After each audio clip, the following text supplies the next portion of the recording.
Um, so the night of Simchat Torah was just a regular Simchat Torah night. Caryn's daughter was over with her two kids. We went to shul afterwards for hakafot, and her grandson is 5 years old, 4 years old, and he was just dancing away the whole night. He insisted on staying there until the very end because he wanted to get his candy bag. Um, and we stayed there till the end. We were talking, we were dancing. It was a normal night. We didn't expect anything out of the ordinary. And then later that night, they went home and we went to bed and went to sleep. And then at about 6:25 in the morning, we were woken up by booming that we heard. And at first we didn't know what it was, and then we realized that it was the Kipat Barzel on the next mountain over, shooting down rockets. There were no alarms in Modiin at the time because they weren't shooting into our area, but they were shooting down rockets from the surrounding areas. And after a while, it stopped. And then I went to shul. We first got a message on our telephones. Usually in the morning, I wake up and go on a walk for about an hour, and Sergio was going to be going to shul. And we got a message on our Ehud phones saying that we should be on high alert, that things were happening in the country. It wasn't very detailed, but it was enough for us to kind of pause. And Sergio suggested that I don't go on the walk. And we were figuring out going to shul and saying Yisker. And a second message popped in from the Rosh Snif Avi, who really on Shabbat or Chag would never send a message unless it was extreme emergency, from him saying that things are happening and we need to all be really on high alert to help. And that kind of put things more in perspective for us. And Sergio said that he's just going to go to shul and I would stay home, even though I do say Yisker, because I could come in the car to pick him up if there was an emergency. So there was a big kiddush at shul. We got some things ready, and Sergio left, went to shul. Right, I went to shul carrying a fruit salad or whatever it was that Caryn prepared. I went to shul and I went into davening. And then about 25 minutes into davening, I got a message on my phone from the local paramedic in Modiin saying that he was looking for an ALS qualified driver to drive the ICU ambulance down south. And I happened to fit those requirements. So I stepped out of shul and I called up Caryn, and I'm not sure if I asked her or if I told her that I was going. And she said I could only go if she came with me. At that point, we still had no idea what was going on. I walked back home. I changed out of my Shabbat clothes into regular clothes because we figured we were going to be out on the ambulance all day. Caryn got some very basic snacks ready. We figured we were going to be out for a few hours and then we were going to come back. She put the food on the plata for lunch.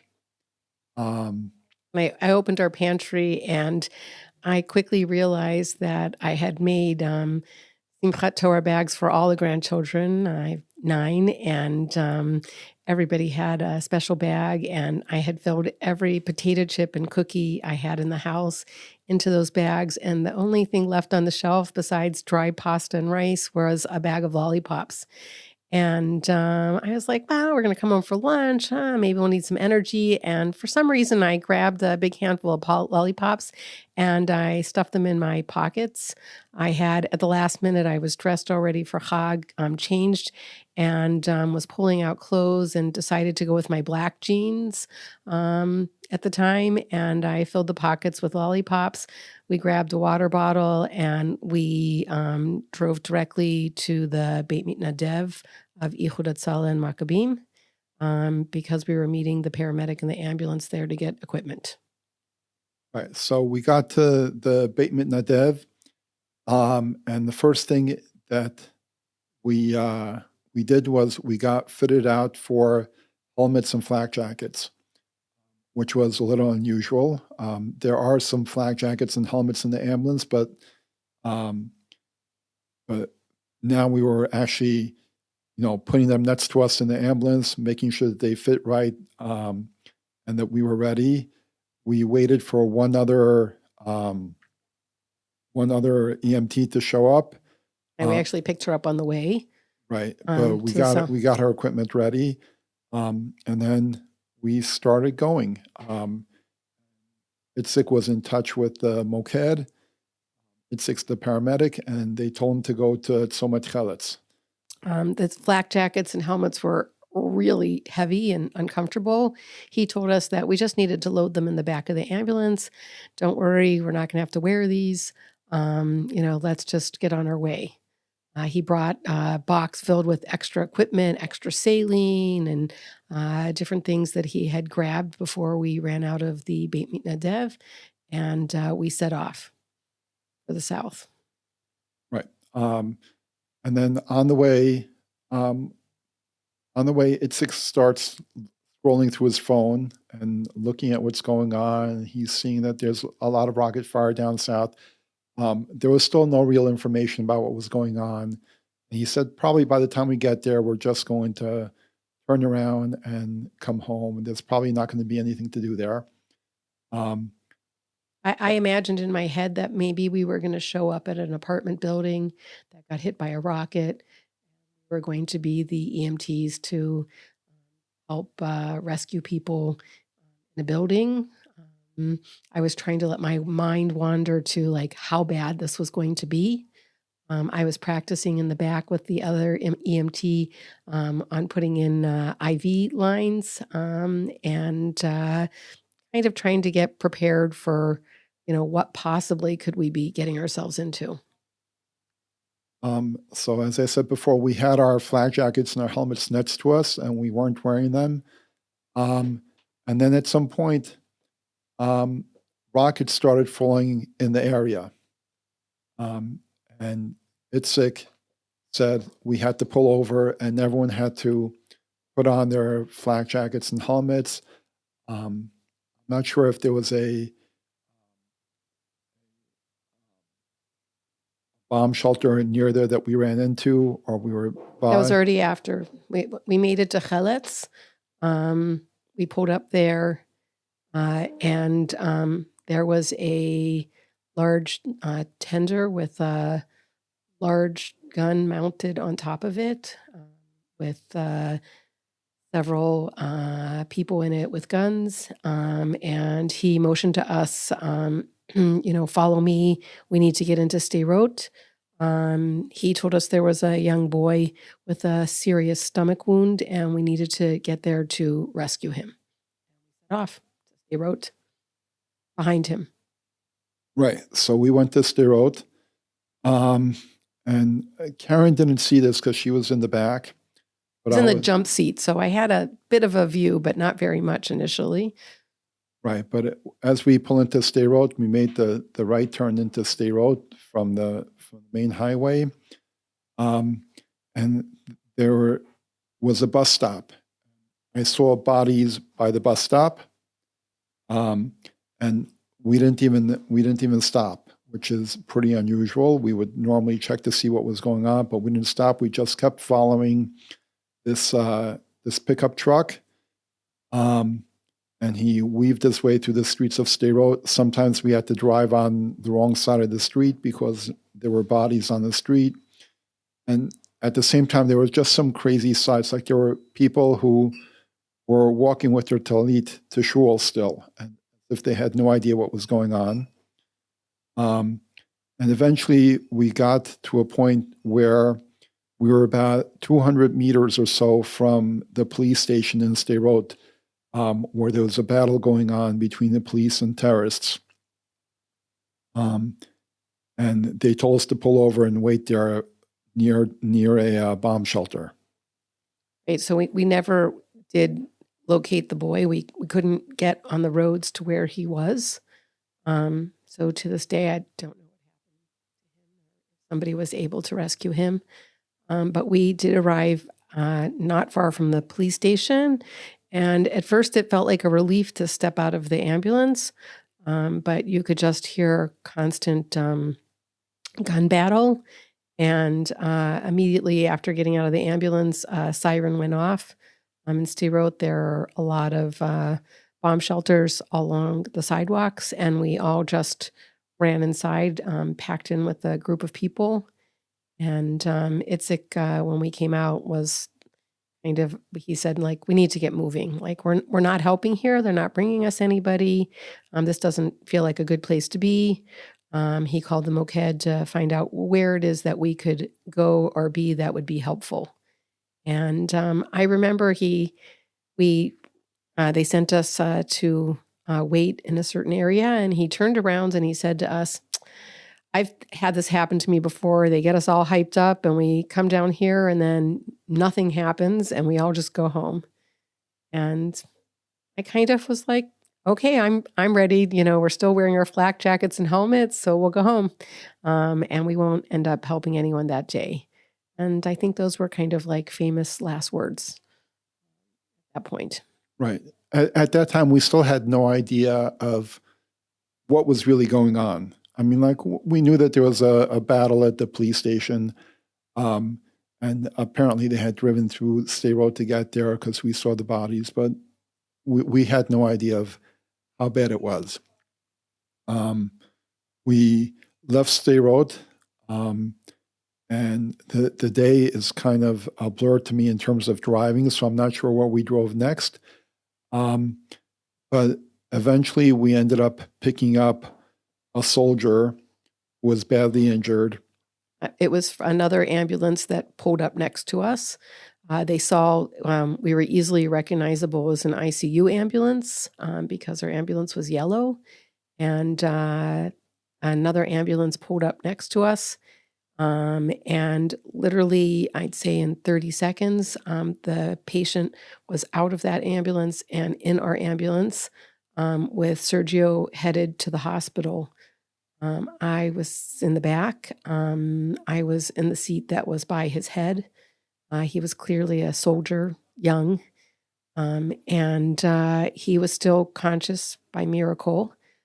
He explained to us that he had been injured many, many hours earlier, right at the beginning. They had thrown a grenade or a Molotov cocktail into the Jeep he was in. And he was had a lot of shrapnel in his head and body, and his arm was hanging at a very funny angle. And he just kept begging us, put me to sleep, put me to sleep, put me to sleep, over and over and over again.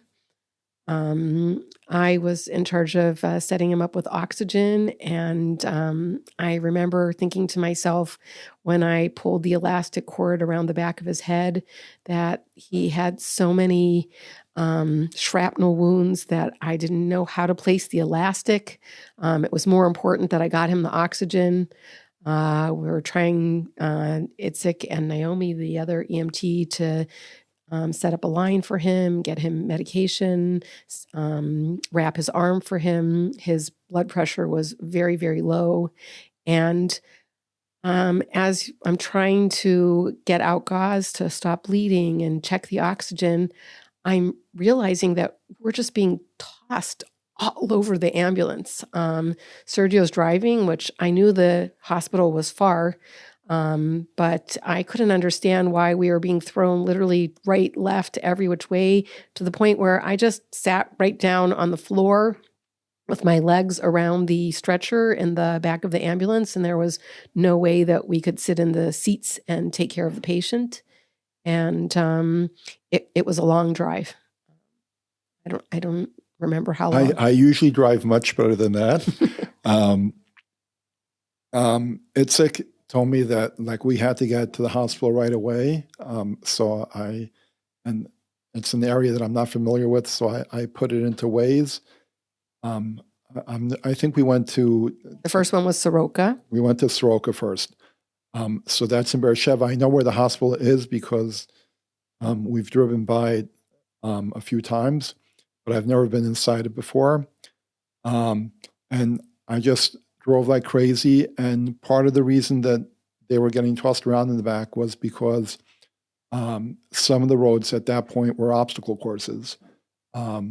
There were burnt out cars. There were bodies on the road. That's when I first started realizing like how serious this is. We thought maybe a rocket had fallen on, or multiple rockets had fallen on the road, and people had gotten hurt. And it wasn't until we took some time to think about it later and realized that what was actually going on that we understood what had happened. But at the time, it was just an obstacle course and an obstacle course, and trying to drive through the area as quickly as possible to get to the hospital. We did get to the hospital with the patient still alive. He was critically injured.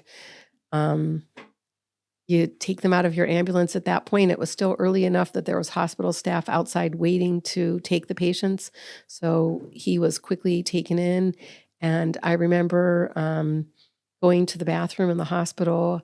I just had blood everywhere. I remember looking down and thinking, yeah, the black jeans were a good choice because my pants were soaked in blood. And I tried to clean up my arms and take off my gloves. And I came back out to the ambulance, and everybody met there, and we literally washed the ambulance down from top to bottom because it looked like a murder scene. And maybe in 5 minutes, we had clean sheet on the bed, and off we went to back to the south to see where we would be sent.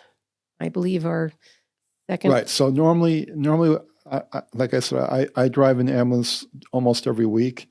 I do a shift, and there's never people waiting outside the ambulance. Like during COVID... Outside the hospital. Outside the hospital. During COVID, like you would get to the hospital and you would have to wait for a doctor to come out and check the patient and then maybe walk them in. Here, doctors and nurses were waiting outside the hospital with stretchers already. So you didn't even take your stretcher into the hospital. You just took the patient, put them right on there. Itzik told them what was going on, what his issues were, and they just took them right in, and then they had you move the ambulance right away. There were just ambulances lined up, pulling in and parking and dropping off people.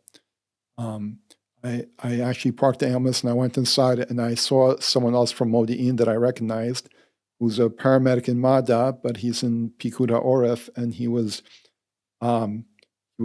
in charge of registering the soldiers that were coming in to make sure that they were keeping track of who they were. So I said hi to him briefly, and he was just overwhelmed by how many people were coming in at the time. Right.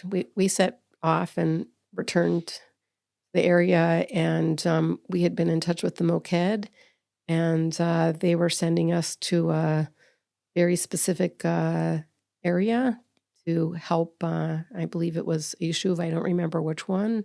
We were going to be passing Netivot on the way, and it was taking us on a really roundabout, long road, which we realized afterwards was just simply because there were terrorists on other roads shooting.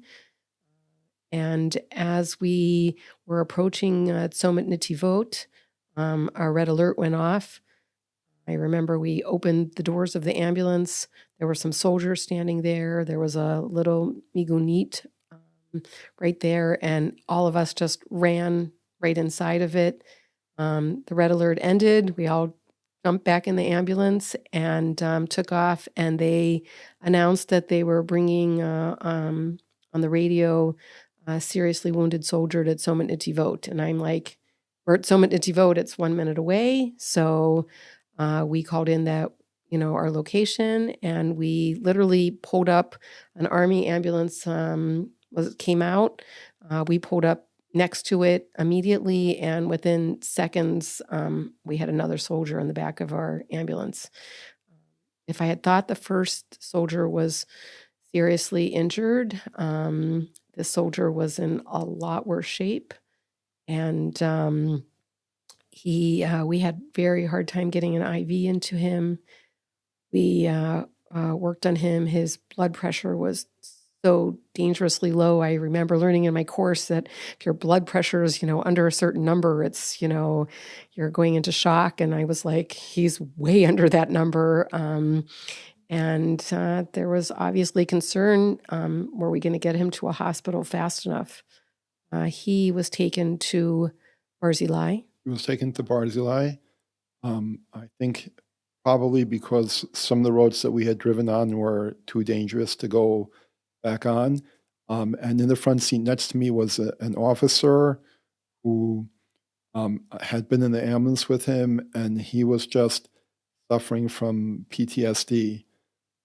He just couldn't believe what had happened and what he had seen, and he had people under him die and get wounded, and he was just in complete and total shock. And I tried to talk to him on the way, but he was just very withdrawn. Again, in terms of the driving, I think it was a little bit better this time because we weren't going on some of those roads. And we got to Barzilai, and again, people and doctors standing outside waiting for patients. It was the same thing as at Soroka. We just pull in, take our stretcher out, they transfer him to one of their beds, move the ambulance out of the way. This time I don't even remember going into the hospital, washing my hands, going to the bathroom, anything. We were immediately back in the ambulance, cleaning it and getting it ready to go back. We went back to Tzomet Cheletz, and that was the first time at Tzomet Cheletz that some Ehud trucks had pulled up, supply trucks, and they literally unloaded boxes on the side of the road, boxes that were marked random, and told people, take equipment. We had already, just in our 2 soldiers, gone through several bags of saline, and we needed more supplies already in our ambulance after just taking 2 soldiers. So we started going through the boxes. I heard that one of the trucks had bodies in it because they didn't have any place else and didn't want to leave them out. So that was kind of like hard for me to hear, but we were in such autopilot. And we restocked our ambulance, and I think the next couple soldiers are a bit blurry to me, where we were sent different places by the Moked. As I said, we were an ICU ambulance, so all of the soldiers we were picking up, we picked up 3 more soldiers from that point on. Before the end of the day, 7 total, but 3 that we picked up that we were sent to, and those 3 soldiers didn't have a chance to get to the hospital. By that point at Cheletz, they had set up helicopters to land, and these 3 soldiers were so critically injured that the 45-minute drive to Barzilai or Soroka was not an option.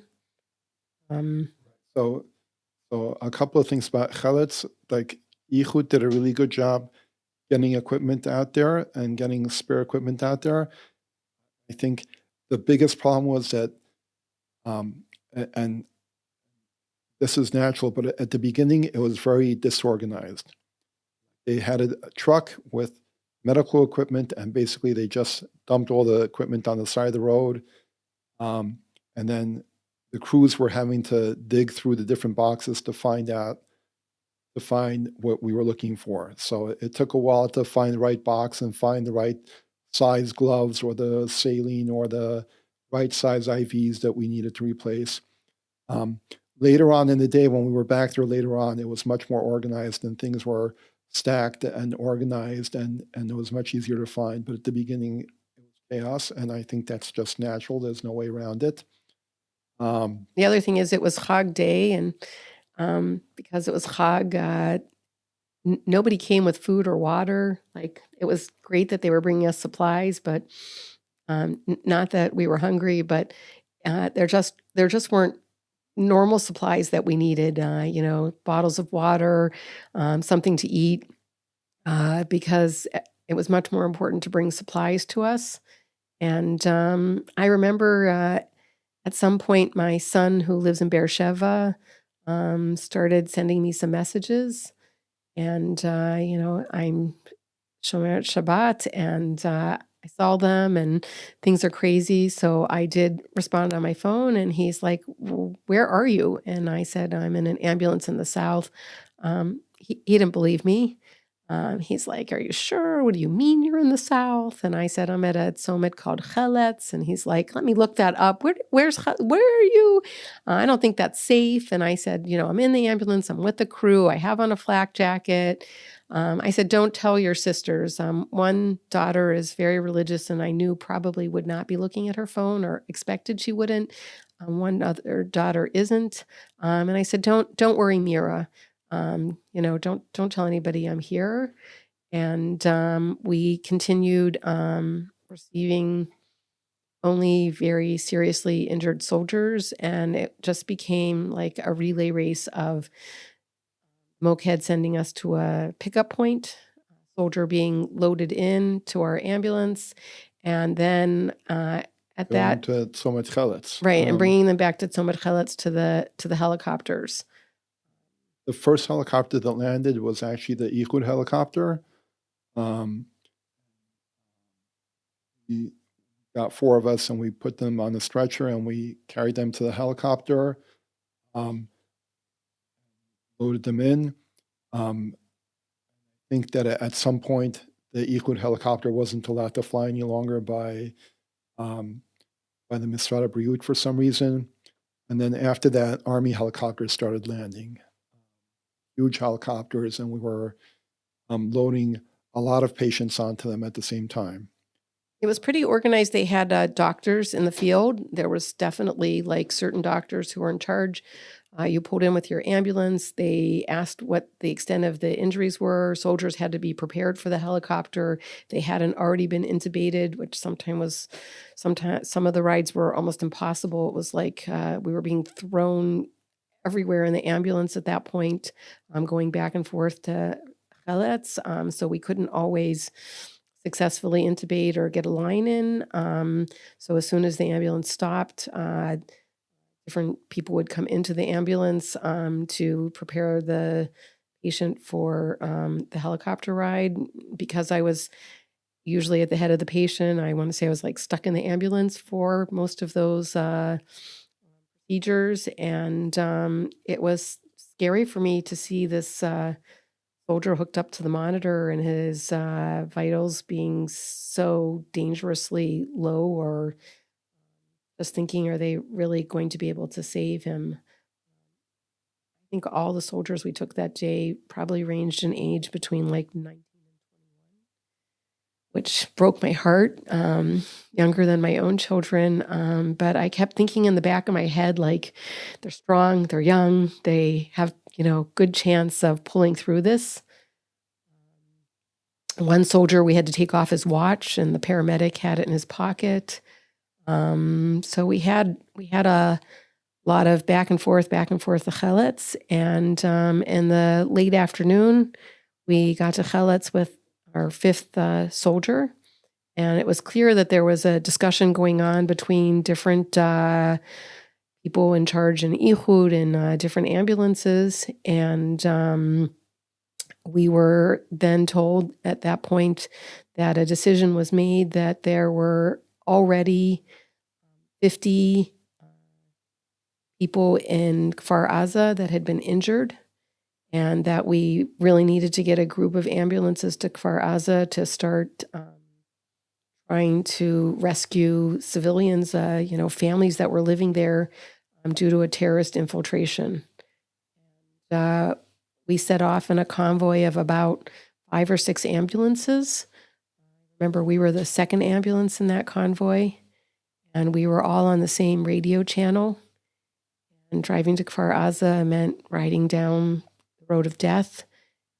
And I remember seeing a baby stroller laying on the road and so many bodies on the road.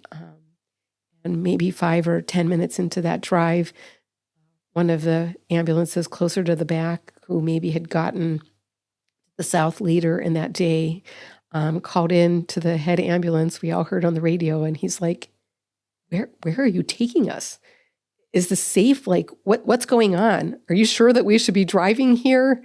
And he's like, yep, we're in Convoy. All's good. We're going. I believe that was the Avi and Avi ambulance that was the first ambulance in that convoy, and we were right behind them.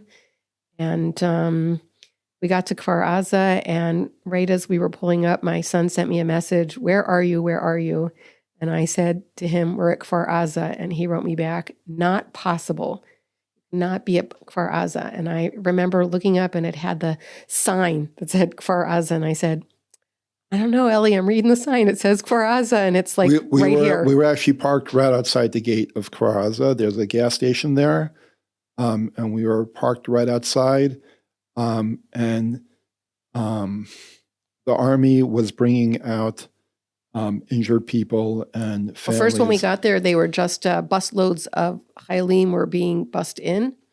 At the same time that we got there, there were several Jeeps that were meeting, obviously coming up with some kind of plan. There were already people in Kfar Aza. Sure. The Army was already in there, and we could hear occasional shooting. And at the same time, there's still rockets being fired.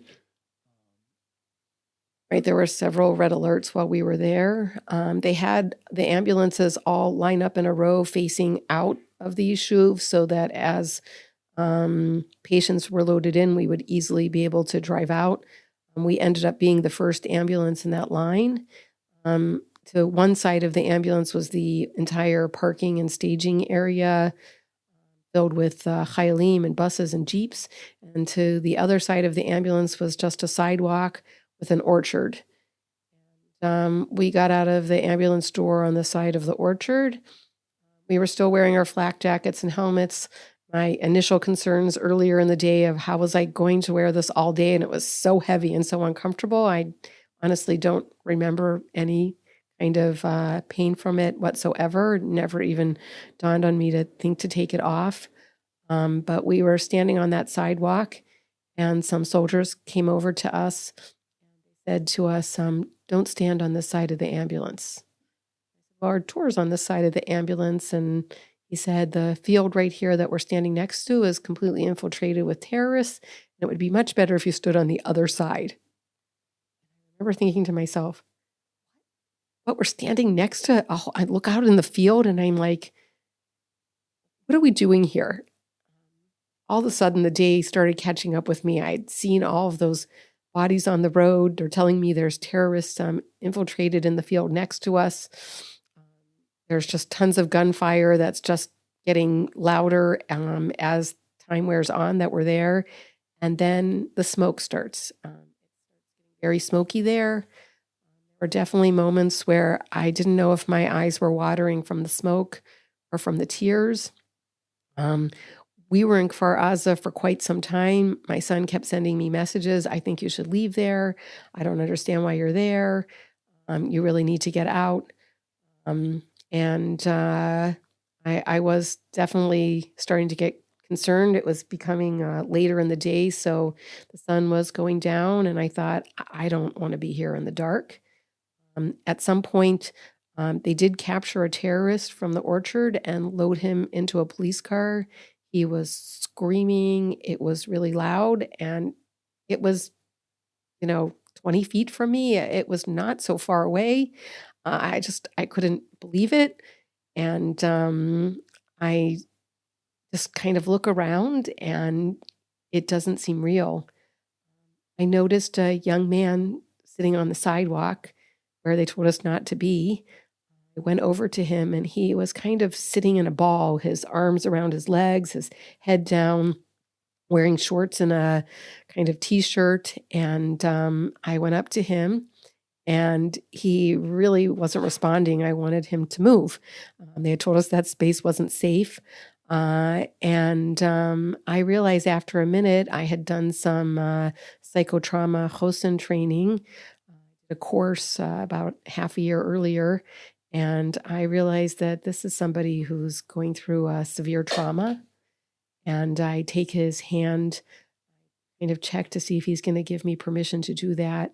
And I start squeezing it every couple seconds. Slowly, he started to kind of see his eyes moving around and responding. I kept telling him, my name's Caryn. There was no way I could tell him that we're safe or everything's going to be okay. I mean, we're trained not to say that, but I knew that wasn't an option. And eventually he told me his name and he told me that he had been at a music festival and that all my friends are dead. I escaped.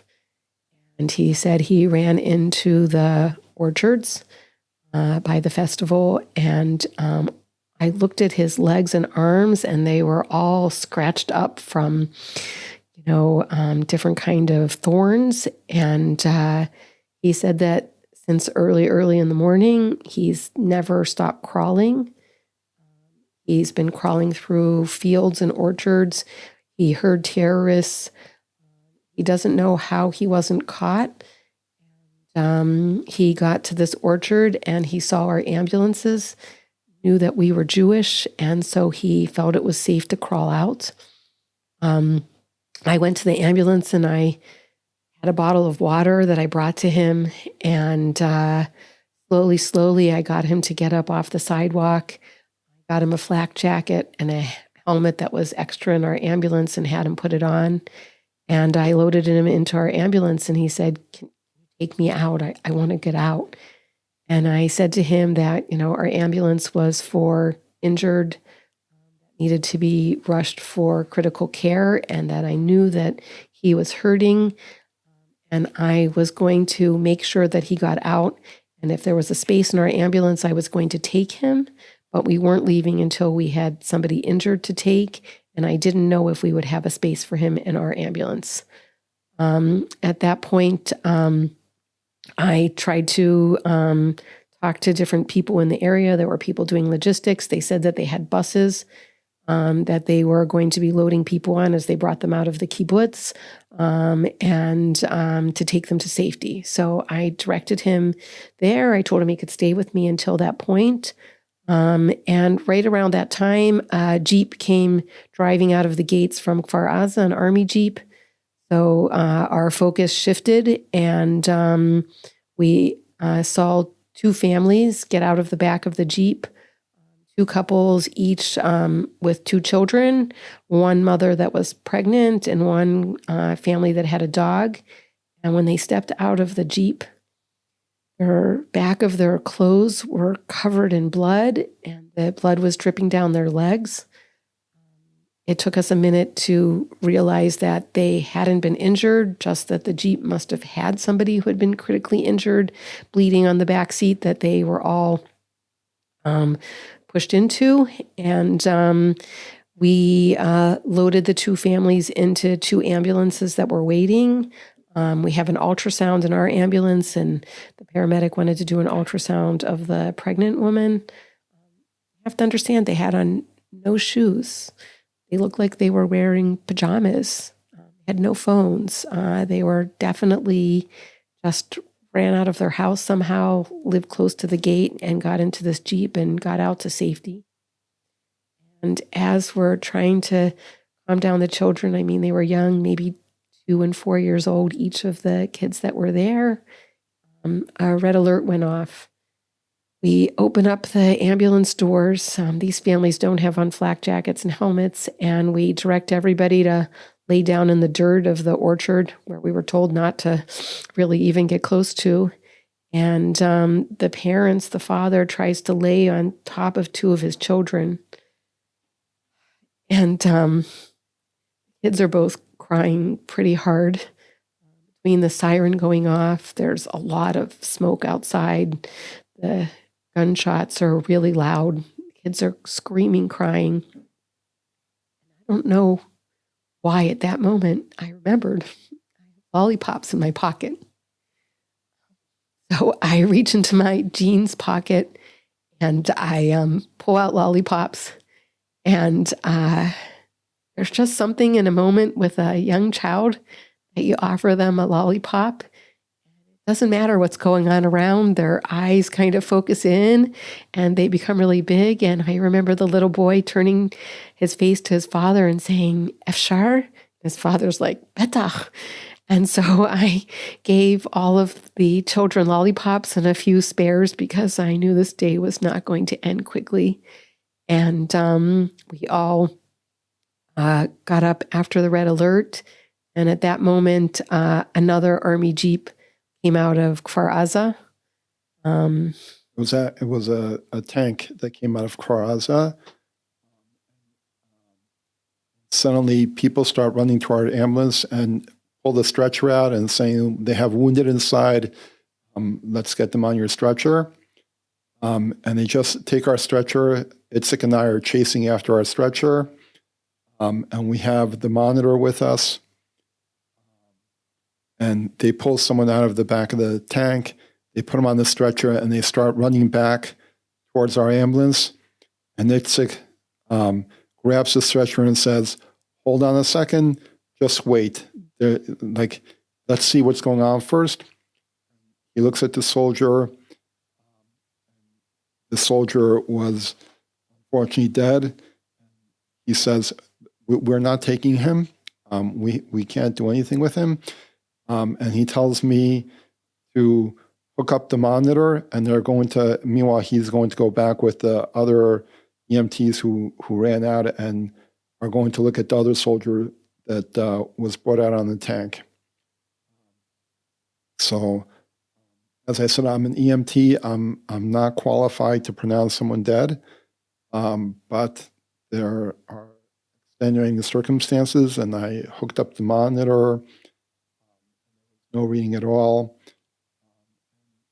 Within seconds, Itzik was telling me to just leave him there, tell the Mefaked that's there that there's nothing we can do, and to bring back the monitor. And while I'm unhooking the monitor, there's a bullet that lands right next to me, and we realize that the loader on the tank accidentally shot a bullet, just missed us by inches. At that point, like, there wasn't any more adrenaline to be going around. I just picked up the monitor and ran back to our ambulance and helped hook it up, and then just hopped into the driver's seat and drove to Cheletz, to the helicopters. Right, we loaded into the ambulance at this point because we were the first one. This soldier that came out that was very wounded, and another soldier who had been shot was probably not quite as critically injured. So we made the decision to put both of them into our ambulance, which meant a couple of things. One, we didn't have a space to take the young man who had been kind of trailing me, so I sent him to a bus. And there wasn't a place in the back of the ambulance for me because we had two patients and the paramedic and the other EMT in the back. So I got into the ambulance in the passenger seat in the front, which was my first time being that close to seeing out of the ambulance. I'd been in the jump seat a lot of the day, which was either turned backwards or can't quite get the same view, especially since I'm short, of the roads. And we pulled out of Kfar Aza, and I had a clear view of the road. There was fire, the forest was on fire, smoke. There were cars and bodies just everywhere on the road. People dead, not covered over. You just don't see scenes where you can't stop. I just wanted to stop the ambulance and run out and cover over some of the bodies. And Sergio started driving. This soldier was not in good condition, and they wanted him at Cheletz as quickly as possible. And I all of a sudden understood why we had been thrown around like crazy in the ambulance. It was such an obstacle course. There were times where we were on the wrong side of the road, weaving between bodies, cars. And as we're putting this whole scene behind us, my head is just racing. Like, where have we been? What have we been through? And we headed back to Cheletz, and I said to Sergio, it was already dark, almost dark by this point, and I said, we need to get back to Modiin. I need to check on my kids and my grandchildren. I don't know what's happening. We have to end our day on the ambulance. That wasn't going to happen so quickly till we got to Cheletz, until our patient was prepared for the helicopter. I remember that there was 2 helicopters there, and there were so many ambulances full of critically wounded soldiers at that point that they were determining who got the spaces. So they were evaluating our patient to decide if he needed to go in this first group of helicopters or could wait for the next group. So it did take quite some time. And then at that point, we cleaned out the ambulance. We went through boxes to restock the ambulance with 2 patients. Even more supplies were used. And we started asking around, how can we get out? Clearly, the ambulances were staying, and we needed a way to get back towards Modiin. We were originally told of somebody who was going to take us.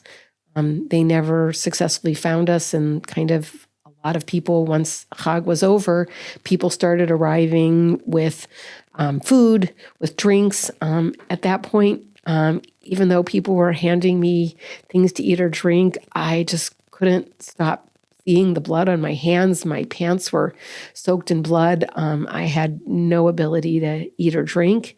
And I was starting to be in touch with my family, finding out that my son-in-law immediately left Haifa and had been on a bus to the south. And I thought he could have been one of those soldiers getting off the bus in Kfar Aza. I don't even know.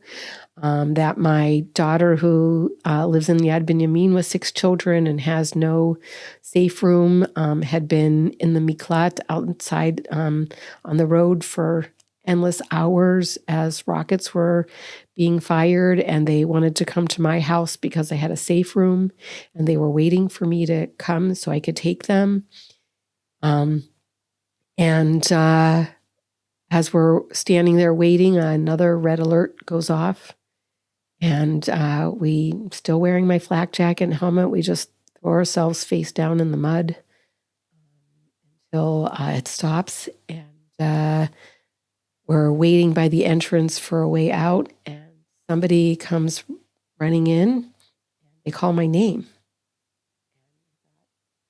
How does anybody know who I am? I'm wearing this flak jacket and helmet. Yeah, my hair sticking out of the bottom of it, but still, I don't really know people. It's dark. And I look up, and it's not somebody who's an EMT. He's just dressed in regular clothes, and he's carrying 24 water bottles. And he comes up to me, and I look at him, and I realize this is the young man that had been sitting on the sidewalk from the music festival who crawled out of the forest. And I had told him that the best thing he could do was to get moving and help others. And so he said to me, I listened to you, and I was on the bus back, like you told me that I would be. And I went and I got water. And I knew that nobody drank anything all day or ate because he knew we had nothing really available. I'd given him the last bottle of water. And he said, and I want to bring water to help the EMTs that were helping people today.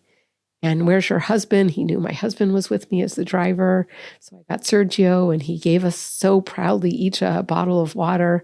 Last thing I could do was open it and drink it. But I told him it was the best thing that could have happened, because just seeing him like that was really best thing that could have happened. And at that moment, they told us there was an ambulance heading to Jerusalem, and that Sergio and I could get on it, and they would drop us off in the entrance to Yad Binyamin because they were passing it on the way.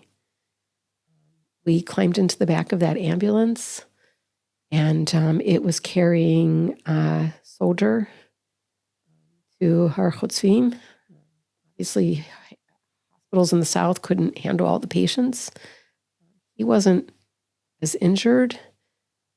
He was in a terrible post-traumatic state. His entire unit had been killed, and he was the only survivor. And he was not able to handle that.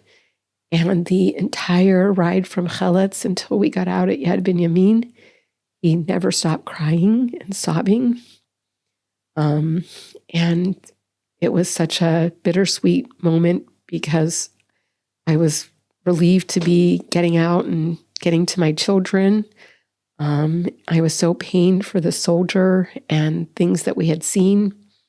My son was so relieved that we were leaving the area, and he called me and he said to me, like, how did you even end up there, Ima? Why would they want you to be there to help? And I said, I was there for a reason, and I had those lollipops in my pocket because I'm a savta, and I was packing Simchat Torah bags for my grandchildren, and I could pass those out to those children in that moment while we're all laying in the mud, and somebody else wouldn't have had those lollipops, and I was meant to be there, and I'm okay, and we're gonna, get to Yad Binyamin.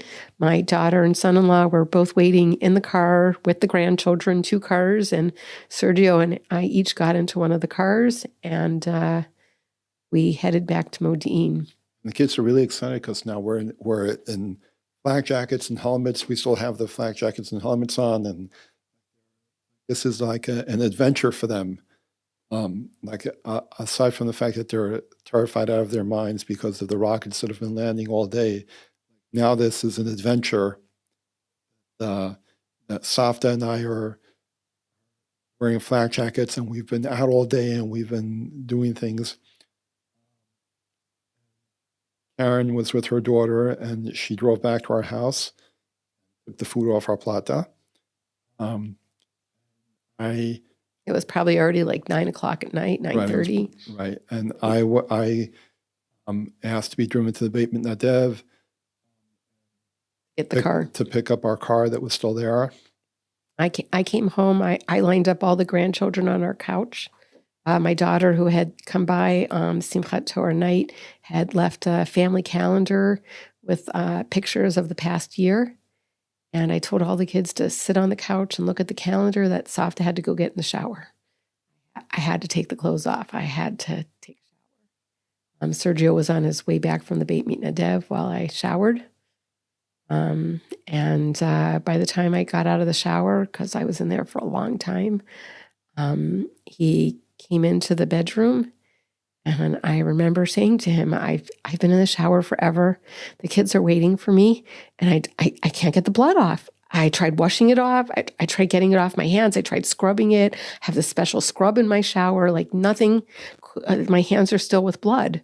I just couldn't get the blood off of me.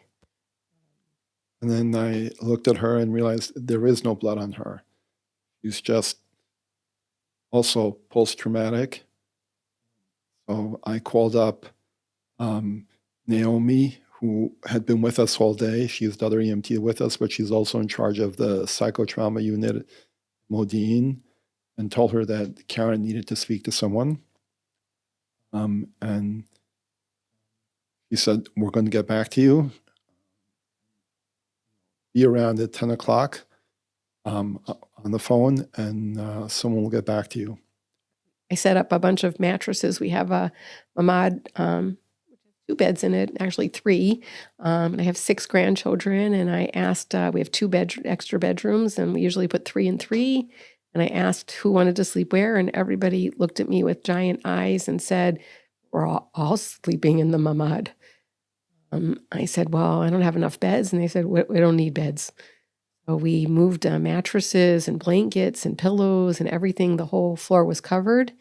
And once they stepped into the mamad, they didn't really want to leave. It took probably 24 hours till people really wanted to come back out of the mamad, until they believed there really weren't sirens at that point in Modiin. And while they were all in the mamad, my phone rang at 10, and somebody from Hosen unit in Modiin, who I didn't really know at the time, since met, called, and she said she wanted to help. I was on speakerphone in the bedroom with Sergio, and I said to her, well, can you help me? I took the course. I kind of know what you're supposed to do, but I couldn't think. And she said, well, I want you to tell me what you saw today. And I said to her, no, I saw things today that nobody should ever see. And I don't want to give that to somebody else. It's too big. And I don't want to burden somebody else with things that I saw today if they didn't see it. And she said to me, I'm trained, and it's okay to share it with me. And I understand why you're sharing it with me. And after a short back and forth, I did share with her things, definitely not as detailed as I shared today. And she said to me that after listening to me, that often when someone's traumatized, that one of their senses is attached to that trauma. Possibly you see something that's traumatic, you hear something that's traumatic, you feel something that happens on your body to you, and that based on the things I told her, I saw things that were traumatic. I heard sirens, red alerts, screams, yells that were traumatic. I was breathing in the smoke that was traumatic, burning my eyes and my throat, and laying on the ground in the dirt face down. I was tasting metallic taste in my mouth, blood, dirt, and that every single one of my senses at that point had been overwhelmed, and that I didn't have a safe place that I could even go to in my body to try to get out of the trauma. So she started to ask me to think of a smell that I really like. And I said, cinnamon. Okay, we're going to have you make a cup of cinnamon tea. And I said, I like the taste of cinnamon. And so slowly I made a cup of cinnamon tea. And she talked to us, and she talked to Sergio, who also revealed to her that he had been at 9/11 when it happened. And she was listening to the two of us, and she said something so important to me. She said, you both could have been in the exact same place at the exact same time, and it's okay if your reactions on that day are different. And how Sergio processes the day and how you process the day could be completely different, and that's okay. And slowly, we must have been on the phone for an hour. I stopped seeing the blood on my hands. I started to try to focus on the feeling of the cinnamon, and thinking about my grandchildren who really needed me to be strong. And we ended the call. I did take a lot of melatonin, which I had to take for months to be able to sleep. That day, thank God, ended for me. Very deep sleep that was dreamless until the next morning. Then next morning, Avi again, our post-Shnei fast. If there was anyone who could go down. Again, I volunteered. Caryn stayed home with the grandkids. But that second day was much quieter at that point. A lot of the things that had happened had already happened. There weren't as many wounded people in the area for us to take. We were back at Somet Cheletz, and we were back in Kfar Aza and back in the area. But it looked. We were in Re'im that day. Also, there was still fighting going on there, and there were again a line of 8 or 9 Ichud ambulances lined up. and they would bring soldiers out, and the army would check them and then determine whether they were they needed to go with us with an ALS unit or with a BLS unit with a regular ambulance, and then they would just load them up onto our ambulance and we would go. So that's what we did a lot of the day. By that point, Ichud at Tzolmet Chelitz was much more organized. They had tents set up. They had food set up. The equipment was organized, and you could find it easily. And people were in charge, and you could talk to someone and find out where things were, and all those things were much more organized at that point. There were still helicopters, but not as many because, as I said, there were a lot less patients on that day. Some things I wanted to share was that a few weeks after October 7th, we got Naomi saw a post on Facebook from somebody who was looking for the ambulance crew that took his brother. And it turned out that was our first soldier that we took that day with the hand that was not in good shape and had a lot of shrapnel.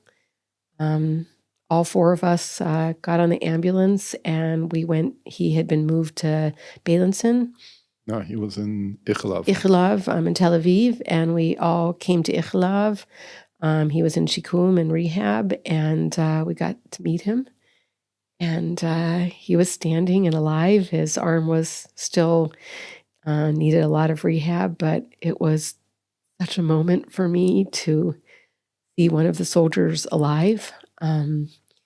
Since that time, we've heard of another soldier with the watch that the paramedic had put in his pocket, had survived, and he was looking for his watch, which was given back to him. And just literally this past week, a soldier that we took to a helicopter whose intestines and stomach were outside of his body, and he was in really critical condition, shot in the stomach, survived and found us. And we had a video call with him. I don't know if all 7 soldiers survived that day, but that some of those soldiers that we were able to help survived is a really amazing feeling. Since that day, Sergio and I still are volunteers on the ambulance. And 2 weeks ago on a Friday night, we were called out to a pretty serious car accident right outside Modiin that we went to. Unfortunately, some workers on the side of the road were hit by a passing car. That driver had been a soldier, and the 2 people had been killed and were laying in the road dead. And one we helped to get into an ambulance to be evacuated, who was still alive. While I was there, we were really focused on taking care of the people. And only afterwards, when we got back into our ambulance, it kind of hit me like a brick wall, seeing the bodies on the road, and kind of came back to me. I had about a half an hour where it was hard, and Sergio and I talked about it, and I felt better.